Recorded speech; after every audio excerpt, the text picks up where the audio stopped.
Hey, this is Michael and welcome back to me and Paul's channel. In today's video, we're going to do a tutorial on how to comp properties using Zillow. So I already have Zillow open here and I picked some random area in Scranton. I was comping a property up that way the other day.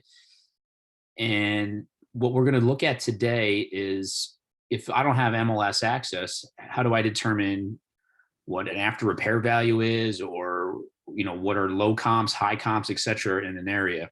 So Zillow has great data and it continues to improve year over year. And that's a tool I use a lot as me and Paul buy houses nationwide. So just go into Zillow, enter in your property address here, make sure you're on solds and hit done. And then another filter you could use is go under more, and you could start with last 12 months, but in a rapidly changing real estate environment, such as like a hot market or a cold market, you might want to use 6 months or like 90 days if you have enough data. But for this purposes, let's just use 12 months for now and then hit done. You can see just narrows down the property. But what if these properties all have huge ranges in square footage? So it's not like a suburban development where all properties are 2,000 square feet.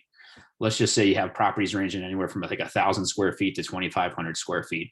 Another filter you would apply then is going into here, and if we say our property is 1,600 square feet, maybe the lowest comp we'll do here is 1,200 square feet, and maybe we'll go up to 1,750 or even 2,000 square feet, whatever you want to do, depending on how much data you have, and then hit done. And it filters your property search down even more.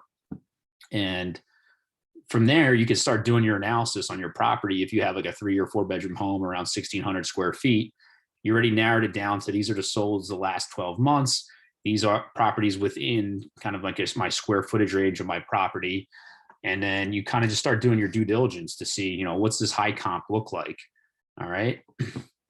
This high comp here, it's a 3 bedroom, 14 and change square feet. Looks like an investor rehab, perfectly renovations, brand new. So if you're a real estate wholesaler or a real estate investor, this is a good comp to look at.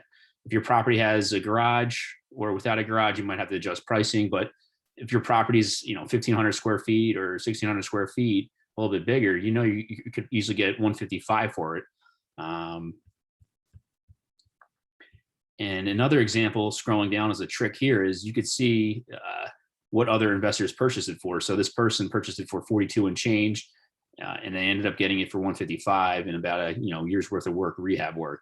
So if you're a real estate wholesaler in this example, you would say, okay, I know one low comp here at 42. I know if I got to get a property under contract and assign a contract or resell it as is, I got to get it for 42 minus whatever spread I want to make.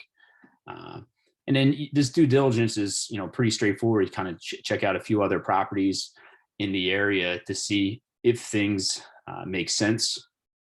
But hopefully this quick tool here was a good high-level overview on how to use comps using Zillow solds. It's a free source, especially if it's an area where you don't have MLS access to. If you like this video, smash the like button. If you have any questions, add them in the comments section below. And if you haven't already done so, please subscribe to our channel.